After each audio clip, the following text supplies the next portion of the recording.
नमस्कार किसान मित्रों, आप सभी का स्वागत है खेती के उपचार चैनल में। आज के इस वीडियो में हम स्वागत करते हैं जीवन डांगी का, डांगी कृषि सेवा केंद्र की ओर से। इनकी कुछ समस्या है तो हम आज उनके बारे में जानेंगे, इनसे इनकी क्या समस्या है पूछते हैं इनसे। जी नमस्कार। मेरी ये समस्या है जी। कि मैं हर साल जो गोबर की खाद डालता हूँ तो वो मेरे को जितना मैं चाहता हूँ उतना फायदा नहीं दे रही है अब।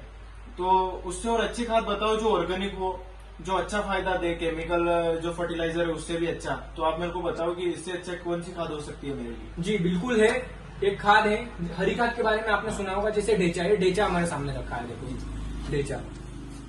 डेचा एक ऐसी खाद है जिसको हम कम टाइम में इसका खाद के रूप में इस्तेमाल कर सकते हैं और ये बिल्कुल जैविक है। जी। तो डेचे के बारे में आपको पता है कुछ? नहीं, आप मेरे क्या को जानते हो बताओ कि डेचे ये के बारे बीज जो है जी, मेरे को 1 एकड़ के लिए कितना लगेगा। ये 1 एकड़ के लिए आपको ढेचे का कम से कम आपको लगेगा ये 1 एकड़ के लिए 15 किलो पर एकड़। और अब आप मेरे को ये बताओ, जैसे कि मेरा अफीम की फसल है, 10 जी। आरी की बोता हूँ मैं, जी, तो उसके लिए कितना बीज लगेगा ये आप कम से कम 7 से 8 किलो या 10 किलो इस्तेमाल करिए जी। उसके अंदर। जी। तो मतलब आप मेरे को ये बताओ कि इसको मतलब पास पास लगाना है, थोड़ा दूर दूर, डेंसिटी के हिसाब से बताओ कि क्या करना है। देखो, इसकी डायरेक्ट आप जुताई कर लीजिए पहले खेत की, और डायरेक्ट सीड को ब्रॉडकास्ट मेथड से, मतलब डायरेक्ट फूकते हैं ना पर, वैसे आप इसका इस्तेमाल कर गहरी सकते बुवाई हो। करनी है मतलब। गहरी बुवाई कर रही है, फूक लीजिए उसको, हाँ। मतलब ब्रॉडकास्ट मेथड द्वारा। जी। तो अब इसमें आपको 10 किलो लगभग आप 10 आरी में यूज करिए। अब इसको करना कब है? हाँ। ये आप सबसे मेन प्रश्न है, करना हाँ, कब करना है? कब? तो जैसे बारिश का सीजन, बारिश का मौसम आता जी। है, उसमें जैसे जून 15 के बाद अपनी बारिश स्टार्ट हो जाती है अपने हाँ। यहाँ पे एमपी में। हाँ। तो आपको क्या करना है कि 15 जून के बाद जब भी अच्छी बारिश गिर जाए, पहली बारिश अच्छी हो जाए, हाँ। उसमें आप इसकी बुआई कर लीजिए। जी। या तो 15 जून के आसपास कर लीजिए, या जुलाई में फर्स्ट वीक ऑफ जुलाई, जैसे अभी समय है हाँ, उसका। अभी समय। तो आप फर्स्ट वीक ऑफ जुलाई में आप इसकी बुआई कर लीजिए, 15 जून के बाद कर लीजिए। तो इसका आप बुआई करने के बाद 40 से 60 दिन के अंदर ये तैयार हो जाती है हरी खाद के लिए। हाँ। तो आप इसका हरी खाद में इसको बना सकते हैं रोटावेटर के द्वारा। आप इसमें रोटावेटर डायरेक्ट खड़ी फसल में चला सकते हैं। अच्छा, खड़ी हाँ, फसल में चलाना हाँ। है मतलब। जी। और इसके अलावा और आपको इसके फायदे क्या है, मैं फायदे के बारे में बात करता हूँ। जी। तो फायदे में क्या है कि सबसे पहले तो ये मिट्टी के अंदर कार्बनिक पदार्थ बढ़ाती है, जी। जैसे कि गोबर की खाद भी बढ़ाती है, पर ये भी कार्बनिक पदार्थ बढ़ाती है। और सबसे ज्यादा इसको नाइट्रोजन के लिए जी। काफी फायदेमंद माना जाता है। नाइट्रोजन फिक्सेशन के लिए काफी फायदेमंद अच्छा। पौधा है ढेचा। जी। तो ये काफी ज्यादा नाइट्रोजन फिक्स करता है और मिट्टी के अंदर पानी को रोकने की क्षमता, वाटर होल्डिंग कैपेसिटी को बढ़ाता है। ठीक है। उसके अलावा न्यूट्रिशन को पौधों को ग्रहण करने के लिए भी सक्षम बनाता है। जी, जी। और मिट्टी ज्यादा फर्टाइल होगी। जी। उसके अलावा इसमें कार्बनिक पदार्थ बढ़ेगा, जी। पौधों मिट्टी के अंदर पानी रुकने की क्षमता बढ़ेगी। जी। उसके अलावा पौधे अच्छे से दूसरी जो फसल लगाएंगे उसको न्यूट्रिशन की जरूरत पड़ेगी, तो वो हाँ। न्यूट्रिशन अच्छे से ले पाएंगे। जी। तो आप इसका इस्तेमाल करिए। आपने मेरे खेत में भी देखा होगा, मेरे खेत में मैंने डेचा लगा रखा है, पिछले साल भी इस्तेमाल किया था इसका अफीम के खेत में। आप इसका जरूरी नहीं आप अफीम के खेत में यूज करिए, अन्य फसलों के लिए भी आप इसका हरी खाद का यूज कर सकते जी।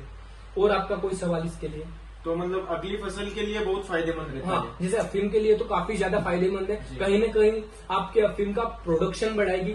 बीज दर, मतलब जो आप बीज इकट्ठा हाँ, कर रहे हो, खसखस। मान लो खसखस जो इकट्ठा कर रहे हो आप, 10 आरी का 70 किलो निकाल रहे हो, 1.5 कुंटल निकाल रहे हो, 2 कुंटल, तो कहीं न कहीं थोड़ा फर्क पड़ेगा उसमें, थोड़ा क्या बहुत ज्यादा फर्क पड़ेगा। और क्वालिटी में जी।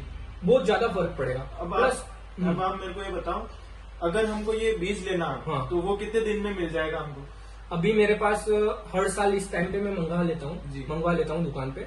तो आप कभी भी इस टाइम पे आके ले सकते हो। जी। आपको ज्यादा जरूरत नहीं पड़ेगी अफीम के खेत में 10 किलो ज्यादा बुआई। इसका एक और एक फायदा, आप ज्यादा घेरी बुआई करोगे ना, ब्रॉडकास्ट मेथड से आप डायरेक्ट करोगे सीधा, तो उसमें क्या होगा कि ये जब जर्मिनेट होगा, मतलब उगेगा, हाँ। तो उसमें क्या है, ज्यादा डेंस, मतलब ज्यादा गहराई में उगेगा ना, तो उससे क्या होगा, वीड मतलब खरपतवार कम उगेंगे।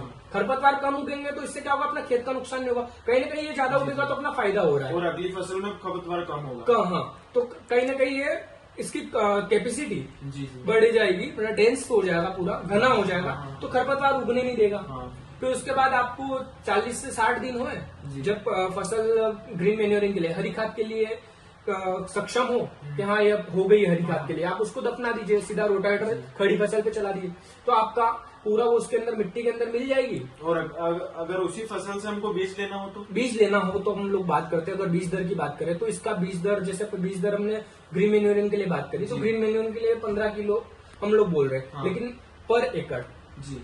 और अगर बीज के लिए करें, हाँ। बीज के लिए अगर हम लोग बात करें तो इसका 10 किलो पर एकड़। जी। और इसका मिड अक्टूबर, हाँ। अक्टूबर के मिड में में इसकी हार्वेस्टिंग होगी, जी मतलब इसकी कटाई होगी, जी जी हार्वेस्टिंग होगी मिड अक्टूबर में, तो उसमें लंबा समय है। जी। और अगर हम लोग ग्रीन मैन्योरिंग, हमको हमारे अफीम के खेत में सबसे ज्यादा क्या चाहिए? हाँ, खाद, खाद कार्बनिक खाद। हाँ। तो सबसे बेस्ट कार्बनिक खाद के लिए है ढेंचा, तो आप ढेंचे का इस्तेमाल करिए, बहुत शानदार करेंगे, रिजल्ट इस बार करेंगे हम। हाँ, इस बार लगाइए। जी। आपके हम एक बार रिव्यू भी लेंगे कैसे क्या है, आपको क्या फायदा मिला, हम लोग बिल्कुल मिलेंगे। और एक बार हम लोग हमारा प्लॉट विजिट करेंगे, आपको दिखाएंगे जी। कैसी क्या हमने बुआई करी, आप देखिएगा, उससे आपको और जानकारी मिलेगी। तो धन्यवाद किसान मित्रों, आप सभी का बहुत बहुत धन्यवाद। आप हमारे वीडियो को सब्सक्राइब करें, लाइक करें, शेयर करें और डायनी कृषि सेवा केंद्र इंस्टाग्राम चैनल को फॉलो करें।